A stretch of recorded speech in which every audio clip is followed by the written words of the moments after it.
Okay, so welcome back sa part 2 ng video na to. By the way, sa mga ngayon lang nakapanood, ang video na to ay 2 parts. At yung part number 1 ay ito yung part number 1 na kung saan tinuturuan ko kayo kung paano ninyo i-prepare yung iyong IPCRF portfolio at para makakuha ka rin ng mataas na rating sa iyong IPCRF. So dahil mas matagal ang part 2, simulan na natin to, wag na natin patagalin pa. Part 2 covers objective number 7 hanggang objective number 12 and yun yung CRAN number 3, 4, and 5. So kung handa na ang ballpen at papel, let's get it on!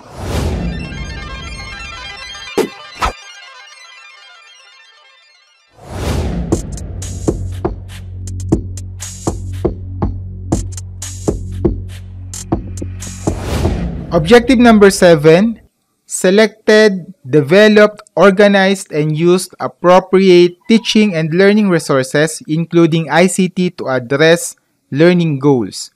So in this objective, ang ating MOV ay ang ating COT. Okay, so kailangan natin ng dalawang COT na nagpapakita kung paano ka nagse-select, nagde-develop, nag-organize ng iyong mga teaching and learning resources, including ICT. Like for example, gumamit ka ng Google Form, gumamit ka ng quizzes, gumamit ka ng Edmodo, gumamit ka ng activity sheets, etc. Or your classroom observation will show how you selected, develop, organize, and use appropriate teaching and learning resources, including ICT, to address the learning goals. Quality is the only performance measure in this objective. Ilang MOV ang kailangan? Kailangan natin dito ng 2. And then, paano kayo rate ng yung rater? So, you will be rated based on your COT in your classroom observation tool. Kung ano yung score mo doon, yun yung pagbabasehan ni rater mo, kung ano yung magiging score mo rito. And then, since COT yung ating attachment dito, i-highlight nyo lang dun sa COT itong objective na ito. For objective number 8, set achievable and appropriate learning outcomes that are aligned with the learning competencies. Okay, so paano ba natin ginagawa ito? So kailangan kapag nagtuturo tayo, nagseset tayo ng achievable goals at kailangan maipakita natin, mai-present natin na yung goals na yun ay na-achieve natin. Paano natin siya maipapakita? By simply attaching one lesson plan na kung saan nagpapakita ng yung lecture discussion, activity or activity sheet, performance task, o meron kang rubrics for assessing the performance using the criteria that appropriately describe the target output. Okay? So, quality is the only performance measure for this objective. Ang MOV natin, ilan? Isang piraso lang or isang lesson plan lang na nagpapakita ng na-achieve mo yung iyong naset na goal, na learning outcome. And then, rating will be based on the performance indicators. Okay, so paano mo i-prepare yung iyong attachment for this objective? So, the first one is identify the cognitive level of the competency. So, in this case, illustrates the measure of central tendency or the mean median mode of the statistical data. This is lifted from the MELCs na kung saan doon natin kinukuha yung mga competencies natin. And in the example, Teacher Sheila analyzes the learning competency by looking at its key verb. Okay? Then, after mong makakuha ng learning competency, then think about what the learner should do. Okay? Ano yung dapat nilang matutunan? Ano yung dapat nilang ma-demonstrate in this lesson? So, gagawa ka ng learning outcome. Example, compute the measures of central tendency or the mean median mode. This is the learning outcome. Yung condition natin is in a simple survey. And then, anong criteria mo? Accurately. Okay? And then, the third one is, kailangan mong i-plan yung activity that will reinforce the teaching based on the set outcome. Ano ba yung gagawin mong activity para ma-attain mo yung objective na yon? So, kailangan, in this example, gumawa si Teacher Sheila ng performance task. Nag-conduct ng simple survey, tapos nag-present ng data, tapos nag-compute ng mean median mode at nag-interpret ng measures of central tendency. Okay? And the last thing, ito, idinagdag ko na lang to, pwede mong i-attach yung output ng estudyante or picture or pictorial ng output ng estudyante to show that the learning outcome was achieved. Or if you don't have pictorials, pwede rin naman na yung sinet mo na rubrics or yung kung paano mo i-measure yung performance, yun na lang yung i-attach mo dito sa objective na ito, dun sa lesson plan mo. Basta ang mahalaga dito sa objective number 8, so maipakita mo sa isang lesson plan that you have set an achievable and appropriate learning outcomes na align dun sa ating mga learning competencies sa isang lesson plan at maipakita mo dun na na-achieve mo yung naset mo na learning outcomes na iyon. For objective number 9, build relationships with parents, guardians, and the wider school community to facilitate involvement to the educative process. So, in this objective, ito yung nagpapakita kung paano natin ini-involve yung ating mga parents, guardians, and other stakeholders in the educative process. Ano-ano yung mga means of verification natin? So, kailangan natin ng any four of the following MOVs.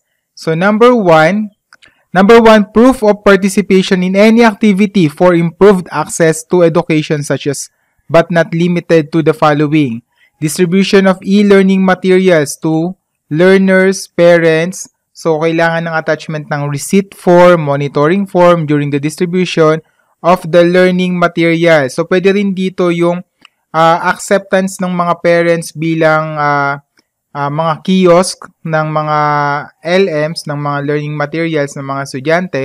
So, pwede rin po natin gamitin yun as MOV. Brigada Eskwela, commitment form to the stakeholders, develop advocacy material certificate of participation that involves parents, stakeholders engagement signed by the school head.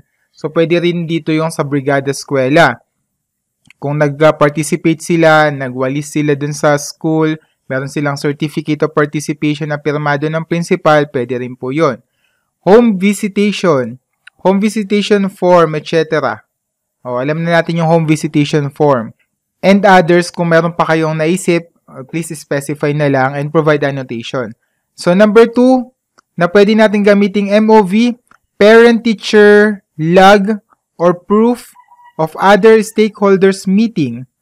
Example, one-on-one parent-teacher-learner conference log. Halimbawa, nagkaroon kayo ng meeting ng estudyante kasama si parent. So, pwede natin gamitin yon. Attendance sheet with minutes of online or face-to-face meeting, proof of involvement in the learner or parent orientation. Halimbawa, nagkaroon kayo ng parent orientation, yung proof of attendance nila ng mga parents, pwede natin gamitin yon as our attachment. So, marami tayong mga orientation na ginawa bago tayo magsimula ng klase. Nagkaroon tayo ng orientation and makakatulong sa inyo yung attachment, yung attendance ng mga parents na yon dun sa gagamitin ninyong attachment dito sa objective number 9. Or, number 3, any form of communication to parents or stakeholders. Notice of meeting or screenshot of chat or text message communication with parent or guardian. Take note that name or any identifier be removed kasi meron tayong Privacy Act. Digital printed copy of learner enrollment or the LESF signed by the ICT or focal person and the school head. Example nito, yung halimbawa meron kayong meeting, notice of meeting. So, nag-send kayo sa mga parents o sa mga estudyante, then may screenshot na nabasa ng parents. Example nito, yung sa SOSA, na nag-invite ang school para manood yung mga parents. Yung SOSA is the State of the School Address, na merong proof na nanood yung mga parents and nag-send ka ng communication, ng letter, at na-receive nila. So, pwede mong gamitin yon as your attachment. So, paano kayo rate dito ng iyong rater? So, you will be rated based on the performance indicator. So, meron tayong quality and efficiency. So, for you to get 5, kailangan na sustained ninyo yung engagement with parents, guardians, and or with the school community to facilitate involvement in the educative process as evidenced by 2 or more MOV. And then, for you to get 5 in the efficiency, submit 4 of any acceptable MOV.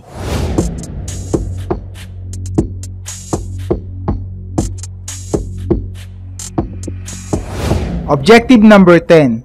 Participated in professional networks to share knowledge and enhance practice. Ano yung means of verification natin dito? So, kadalasan pagka narinig natin itong itong objective number 10, inisip natin certificates kaagad, ano? Pero mamaya i-emphasize ko ano bang mga klaseng certificates ang pwede nating i-attach dito sa objective number 10.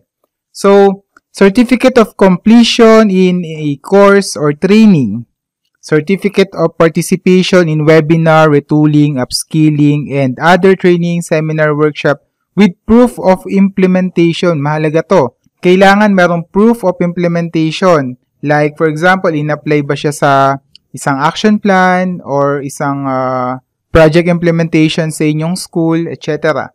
Certificate of recognition, speakership in a webinar, retooling, upskilling, and other training, seminar, workshop. Any proof of participation to a benchmarking activity. Kung halimbawa, meron kayong benchmarking activity, ikaw yung na-benchmark, yung project mo yung na-benchmark, o nag-attend ka or member ka ng group ng isang project na na-benchmark, so pwede mong gamitin yon as attachment for objective number 10. Any proof of participation in a school LAC session, online or face-to-face, certified by a LAC coordinator, and others. Gusto ko lang i-clarify yung kung paano kayo i-rate dito. Hindi sapat na certificates lang or nag-attend ka lang ng seminar, ng webinar, mag-participate ka lang dito, ay sapat na yon. Para makakuha ka ng 5, pakita natin yung ating performance indicator. So, for you to get 5 or outstanding, participated in any professional network activity that requires output and proof of implementation. Alalahanin ninyo ano ba yung mga webinars or seminars na inatenan ninyo that requires output at kailangan ma-implement. So, within the school, to share knowledge and to enhance practice as evidenced by the submitted MOV. Example nito yung LDM2. Okay? Well and good kung meron tayong certificate na natanggap sa ating LDM2, so we can use it as an attachment for this objective number 10. Kaya lang, kailangan natin ng 4 attachment for this objective, so kailangan pa natin umisip ng 3 pa. Okay? And for the efficiency, kailangan we have submitted 4 different kinds of acceptable MOV. So, to get 4, participated in any professional network activity that requires output and proof of implementation within the department or the grade level. So, 5 kapag ka within the school yung implementation ng project, pero if it is within the department, makakakuha ka ng 4. Pero kung nag-submit ka lang ng isang certificate that requires output,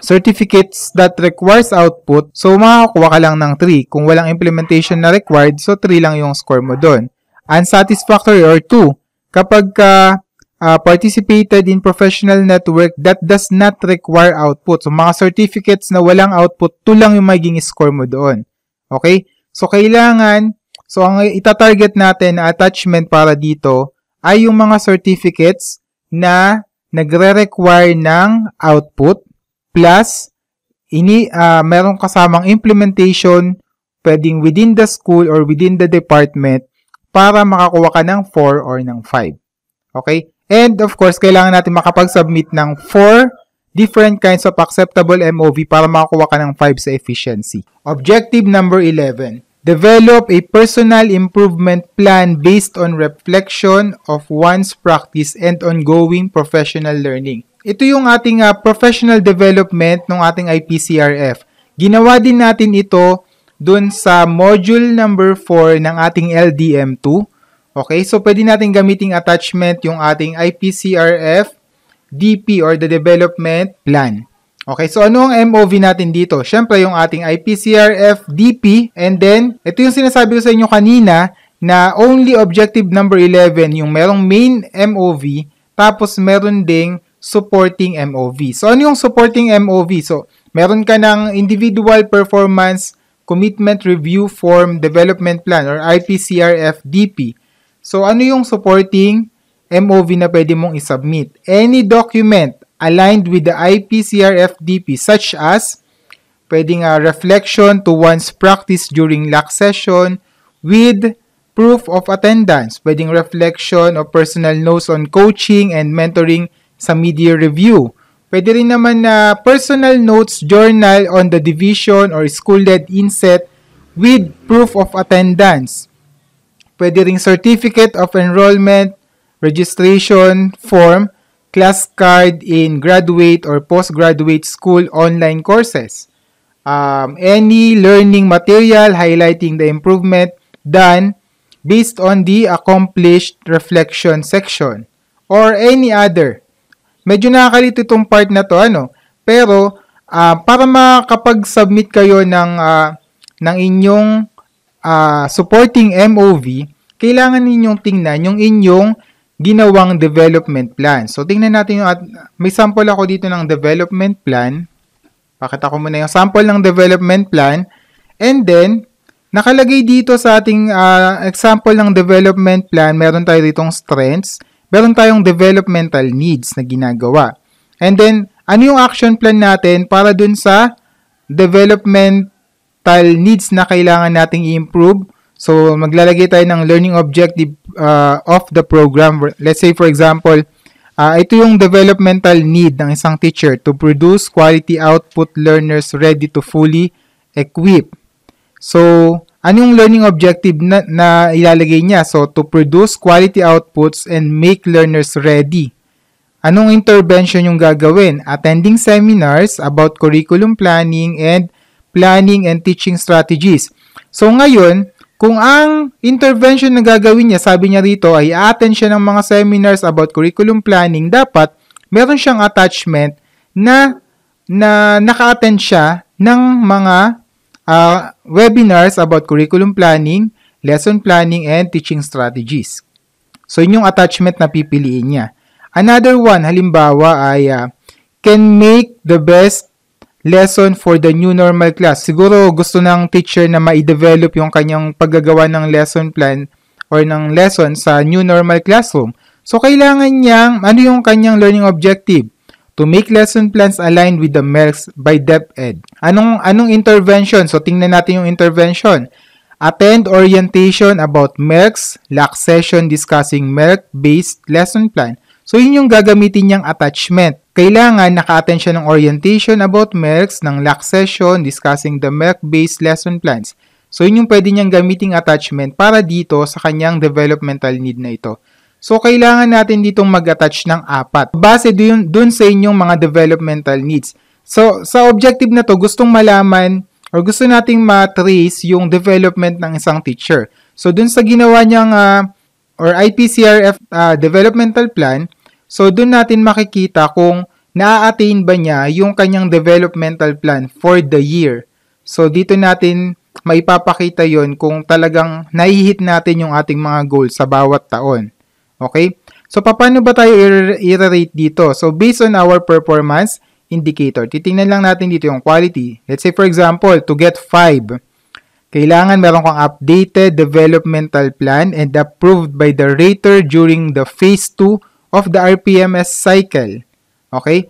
And to get 5 in the efficiency, kailangan na i-submit mo yung IPCRF-DP mo with any 4 of the acceptable supporting MOV. So, pipili ka nung 4 dun sa mga developmental needs mo at ano dun yung mga na-attain mo so that meron kang at least 4 na na-attain doon at yun yung gagawan mo ng attachment. Yun yung i-attach mo dito sa iyong objective number 11. And then, another thing is, if you want to attach it, let's say, meron kang pinili, halimbawa ito. Halimbawa, pinili mo yung pangalawang objective, ito pangalawang mong developmental need. I-highlight mo ito, tapos maglagay ka na lang ng annotation or tsaka ng attachment nung iyong katibayan na na-accomplish mo itong developmental need na to, itong learning objective mo for the whole year.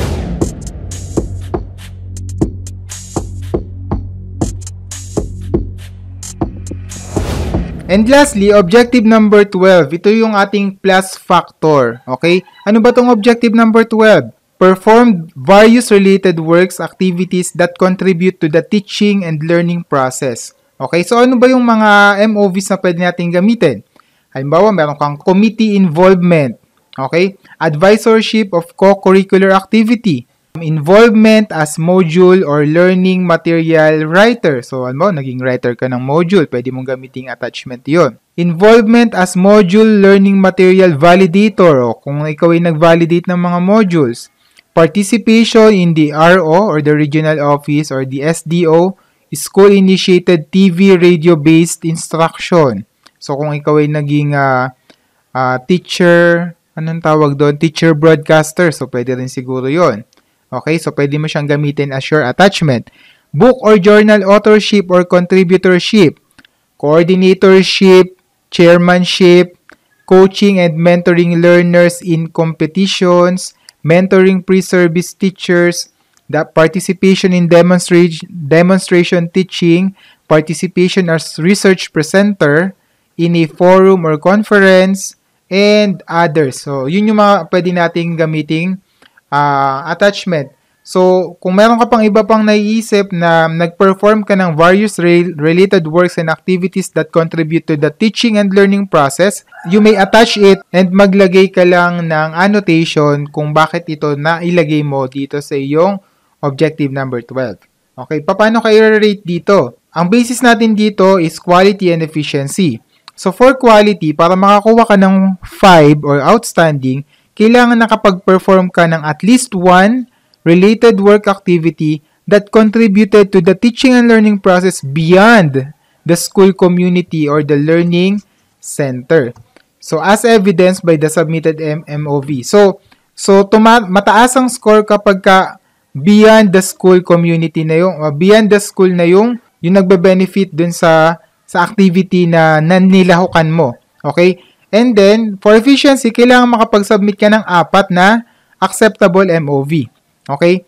So, para makakuha ka ng 4, kailangan performed at least one related work activity that contributed to the teaching and learning process within the school community.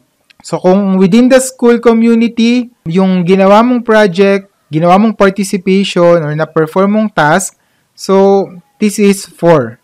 Okay? So, 3 kung yung task mo ay na-perform within the learning area or the department only. Okay, 2 kapag ka na-performed at least one related activity within the class. Okay? Halimbawa, naging speaker ka siguro sa yung mismong klase, so pwede mong gamitin yun. 2 points yun. Okay? So, yun yung objective number 12. Sana nakatulong sa inyo. Sana may natutunan kayo.